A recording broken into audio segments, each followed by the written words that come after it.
What's your expectations about those Scottish elections and reform? As you say, polling better than Labor, SNP that sort of, ebb and flow but generally stick around for the past 20 years or so. Can you unseat them? Do you get close? What's your expectation? And again, you've always been pretty reasonable in saying, look, polls are good, but votes are different. Yeah, I mean, look, we have come literally from nowhere in Scotland, and I mean nowhere in Scotland. And I was not a popular figure north of the border 10 years ago, but things have changed. If we could become the official opposition in Scotland, that would be the most incredible result. And I believe it's entirely doable. We've got a leader in Scotland that I've appointed, a man who had a principle, has resigned his seat in the House of Lords to run for us in Scotland. Think about that.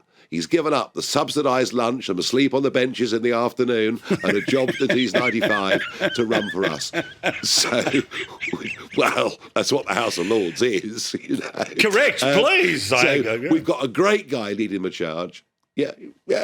So no. I think things look good, and Labour. And by the way, in Wales, which is really the home of the Labour Party, right back to its founder, Keir Hardie, in the 1890s, where all those constituencies they've held since the end of the Great War in 1918, in Wales, the last Labour poll had them on 10%. Wow. So it's wipeout on May the 7th, whatever happens. It's just a question of whether this utterly useless, dull Prime Minister lasts that long. Yeah, I mean, I was, sitting up in the middle of the night last night and sort of bouncing around and having a look at all the different live coverages that were happening, including GB News, of course, your television home in the UK. And the Labor line seemed to be, well, we were left such a mess and we're just getting started and remember, it's a 5-year project, all the rest of it. But it's such garbage when you can point to the very reason that you have run, why you've built a party and how a party has grown since they've become. The decisions made by Starmer are burying Starmer, not the mess of what was left for Starmer, correct? Yeah, I mean, of course he inherited a mess, but I mean, think about this.